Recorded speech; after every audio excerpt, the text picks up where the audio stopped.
Assalamualaikum warahmatullahi wabarakatuh. Perkenalkan, nama saya Nika Sapitri. Saya dari Universitas Palangkaraya yang pada saat ini sedang menempuh perkuliahan semester 4. Hari ini kita akan menjelaskan apa itu teknologi ramah lingkungan terhadap bangunan. Secara tradisional, sebagian besar proses konstruksi bangunan berlangsung di lokasi bangunan tersebut.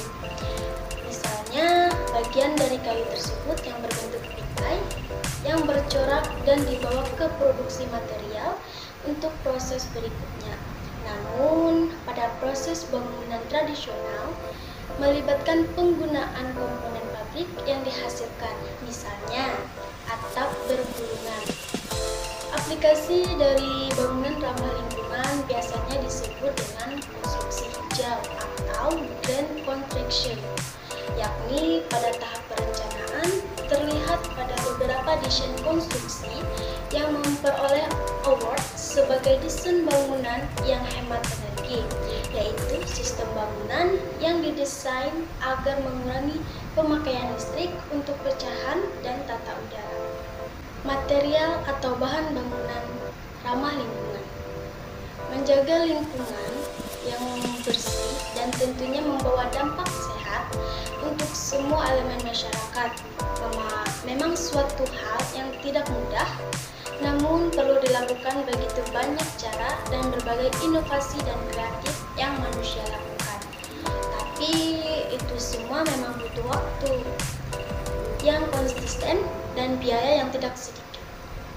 Bukan hanya menjaga lingkungan dan merawatnya, tetapi kemajuan teknologi juga dan cara berpikir manusia terus berkembang sehingga menghasilkan pemikiran yang mampu menjadikan suatu konsep yang menguntungkan bagi manusia maupun lingkungan. Konstruksi hijau atau green construction, sistem bangunan yang ramah lingkungan, menjadi terobosan penting dan sudah banyak dalam penerapannya. Pada dasarnya, konstruksi bangunan yang baik adalah konstruksi yang menerapkan konsep pembangunan berkelanjutan dalam hal bangun ramah lingkungan.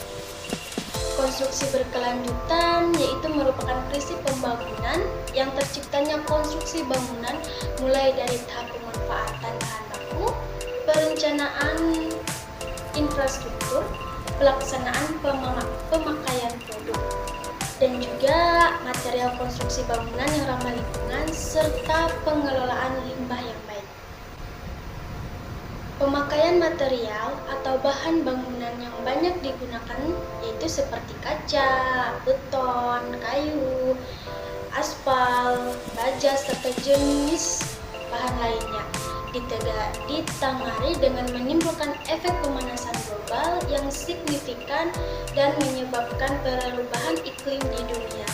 Misalnya, penggunaan kaca gelap atau kaca yang dapat memantulkan cahaya matahari yang biasa digunakan pada gedung-gedung tinggi atau yang bertingkat.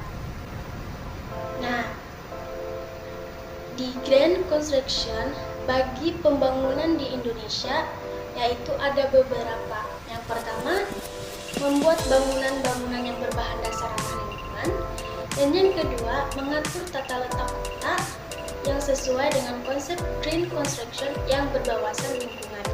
Yang ketiga, membangun sistem bangunan yang efisien dalam menggunakan energi. Yang keempat, membangun green construction dengan menggunakan material dapat diperbarui, didaur ulang, dan digunakan kembali serta mendukung konsep efisien energi tersebut. Dan yang kelima, mengolah limbah-limbah yang bermanfaat dan untuk dijadikan material bahan dasar. Dan yang keenam, yaitu membuat green construction yang sesuai dengan kondisi alam dan iklim yang ada di wilayah Indonesia.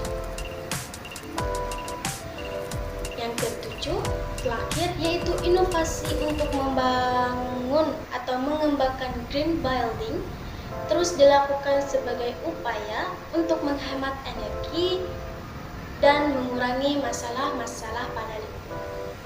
Dia Green Construction bagi dunia pembangunan di Indonesia. Nah, jadi itu saja yang bisa saya jelaskan untuk teknologi ramah lingkungan pada bangunan. Mungkin kita akan bertemu lagi di video selanjutnya untuk membahas materi yang lain. Sampai jumpa. Wassalamualaikum warahmatullahi wabarakatuh. Terima kasih. Bye-bye.